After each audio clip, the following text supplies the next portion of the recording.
property news with Intaj Khan.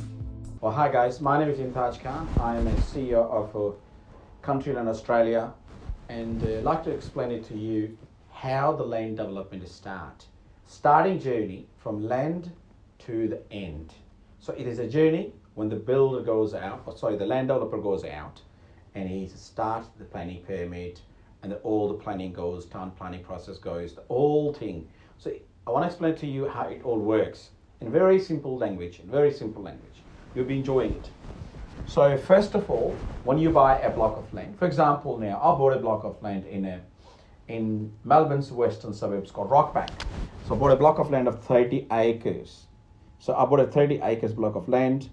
After buying a block of land, I went to a town planner to just make sure that I understand in 30 acres how much is NDA, which means net developing area, how much I can use it. Because remember that not all 30 acres can be used. So there are rules around in the zoning. So first of all, you need to find out how much can be used. So I went to the town planners. In my case, I went to the town planners I engaged, and I asked them, please design me a concept plan. So what they did now, they designed me a concept plan. So the concept plan being designed, that means you can completely see that how much area can be used, how much area can be used for the roads and other services. Finally, I find out on my 30 acres, there is a big portion which goes to active open space, which is, I call my stay later on Mount Eliza, which is here on your left hand side, and I'll be able to get 83 lots. So 83 lots will be designed. On the paper, that means I can simply sell 83 lots. And these lots are just not a one size. They varies from 221 square meter to goes up to the 450 and 500 and 600. And it's important for everybody to understand you need to have a diversity in your lots. You just can't build all of them at one size, because we know that nowadays housing is important, affordability is important. So not everyone's happy with this, with the 400 or 500. So it's a different requirement for different family members. Now finally, I've got to get to 83 lots with my town planner. They said they're perfectly fine. Well, there is a cost associated with application going for the permit. I'd like to say that in Victoria State, just a rough number, that's not actual, you have to pay at least $80,000.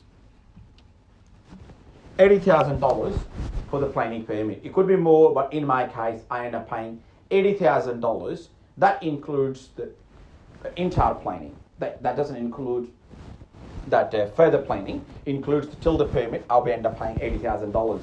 The $80,000 also includes a kangaroo report, the biodiversity report, a bit of everything, landscaping, plans and all that sort of things, what is council required. And we submitted to the Melbourne City Council. The planning application go to the council. I receive, after 4 months, approval of my project. So I was happy we received a final approval. That means we can now go ahead with 83 lots. Okay, so that was a great thing. We're happy about it. Later on then I engaged town planners. What next? What every developer should do, or a smart developer should do, which is I didn't do it in my case. Once you receive a planning permit, you can start selling your lots. In my case, I haven't started, so I'm sharing my journey, how I become a new startup, a land developer, which is I haven't lent for anyone, I haven't had any coach, but I'm sharing my experience and how I become a land developer for this project called Mount Eliza. So I got a planning permit. Then later on, with town planner advisor now, you need to divide 83 lots in stages. How many stages you want? I have advised them, look, go for 25 and remaining. So 25 is one stage, it's not too big, not too small. So we did 2 stages, 25. So there's a 45 plus 38, it makes 83.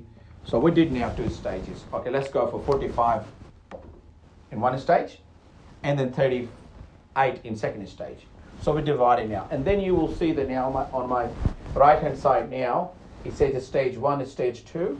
So you put application for the council now, how you're going to deliver now the stage. Planning been approved, that means you're ready to go, you can sell it now. You know what size of the lots are. In this time, you also can do what we call the cost analysis, because you get to know each lot is a 400, 300, and you know how much pricing will be, so you can actually can do end realization project value. So you can actually get your team to do it. How much the 83 lots going to cost if we start selling them today? How much revenue we're going to generate? So you know now how much is project value worth. Later on, when we got approval of the planning permit, we started staging. We luckily got stage approved, both of them, stage 1, stage 2. Once you get a stage approved, you need to also propose, meantime, the street names. You get a joy of naming the street, providing the street names. I provide the street name Mewat Circuit, and also Rowley Street, and also the Nagar Street. There's good names I provided for the naming, and there's just a 3 name. I provided 12 names. So these names were got selected, and finally we got these 3 names now. So when a stage got approved, once you get stage approved, in a technical language, it become a plan of subdivision. So this become a PS. So this is becoming a plan of subdivision. So that means you get to know exactly what directions, what size, what width, what length you needed for each. Even though you did it before just was a lot size, but now it's more in detail. So you get that approved. Once you get that approved, that's another milestone now. Meantime, you also need to go through the housing design guideline to get that approved. Landscaping, you need to get that approved. And then once this thing get approved, then you apply for next stage. Council will ask you go for the next stage, which has become FLP, stand for Function Layout Plan. So now you know you've done a subdivision. Now submit it for more detail about the engineering services. So then you apply for the FLP. Once you get FLP approved, FLP looks like this is a class example of FLP. So you can see that it has been approved. Once FLP get approved, that is another great milestone in your journey, because you know now there's not much changes required. FLP being approved is a good thing to do it.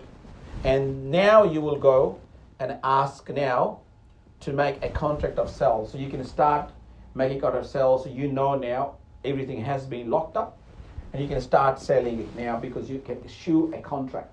Before even you can do it, you can take money from people for the expression of interest, initial deposit, and now you can issue, or you can it depends who you engage your lawyers and what is required of the contract. Now you can issue costs, contract of sale, you can issue to people. You know now what FLP is, you know subdivision plan. Now you keep moving now. So when you keep moving in now, after once you've got approval from FLP, there's one more thing you need to approve. Job not finished yet. It's called detail engineering drawings. So that means now far more detail goes. And before you submit that, you need to get all the drawings ready. For example, the power supply, the telecommunication or NBN or Opticom, and also the drainage, the sewage, the detailed landscaping. Before you did it, it was a master plan. Before you did a housing design, it was a master plan. Now you go far more in details. Once you do all of that, you submit it for the council. So now council will make a comment. If there's anything need to be changed, they will advise you once you submit all that, and then council will stamp you for your detailed engineering drawings. Once that get done, then you can start tendering out to the respective services. For example, now you need to construct a civil roads. So you need a drawings before you give to any contractor. Contractor like to know that what are the dimensions, the length, and all sorts of things anyway. So therefore, it's important final engineering drawings need to be given, or we can call in layman language working drawings to the respective contractors, and then contractor will start tendering, and this process takes 1.5 months because you advertise now and give enough time to the contractors so they don't rush tendering your job. Give them enough time so they can do proper analysis how much it's going to cost them to deliver all the respective services. And of course that means you sign a contract with different bodies, PowerCorp, AusNet and Opticom, all these different services, but also your civil contractors. And once they will do all the tendering, final tendering happen, then you will also now, once the final tendering finished, then you give them a go ahead, and then start delivering services now. In the entire process, I have to tell you that your town planners, your project managers are very, very important. You have every fortnightly meeting with them. So that's how I got meeting with my town planners. So we did every fortnightly meeting, they're updating me on week by week, fortnightly, what's happening with the stages. For example, what is ready now, what's not ready now. So they are your main people. You got to work with them. Once that get done, so now in my case, in my project, we have going to up to the tendering stage now. So we're tendering out now. Once tenders get accepted, there will be a options. So the internal tendering or external tendering. If the project is small and you want to know those people are working in the area, let them engage it. So because these are trusted companies who's doing civil contracts and telco contracts, so you know that they're aware of the area.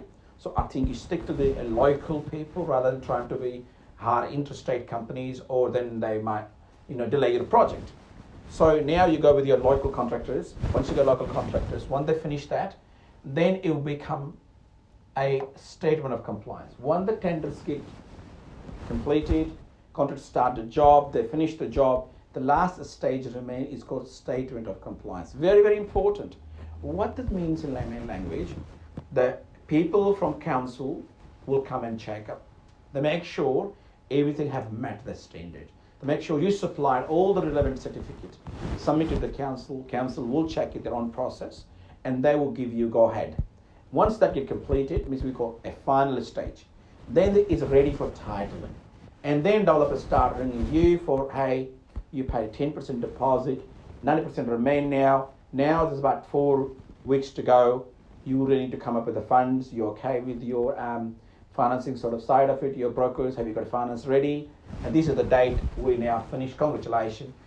Important part here now, you make sure you keep communication with your people, those who bought the land. So keep telling them what's happened now. Tender started now, civil work has started now. So they're in the journey with you. Once they get to know that before you're getting a standard completion, you should inform them by email or by phone saying, look, we're about to complete and receive a certification from the council. That means the title is going to be ready, lot title is going to be ready in 3 to 4 weeks time. Once that's completely received by stage, then they get titled. So then it's kind of a bit of you get now your lot to see, it will become differently. So it's not shown here now. You see that the land is ready to go now. And now then journey start. That is a break-even point. Now the titles got under your name. Now you can engage, or you've engaged before, it's up to you, with your builders, and they can start building, or you can leave your lot and build yourself or do whatever you want. But now the journey of land developer have ended for the stage 1. In our case, we're doing 45 lots, so that means we have finished the journey now. Once you sign a contract for civil work, to the finish, it almost takes 3 to 4 months to get that ready. Depends on the climate, depends on a number of things, but just say for safe side about 5 to 6 months, you can finish the entire construction of it and it's ready to deliver and make a dream homes. Thank you very much for listening, and I think this is my first video.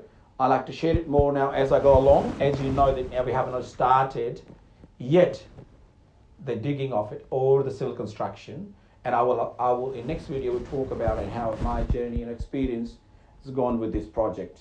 So see you next time. Thank you.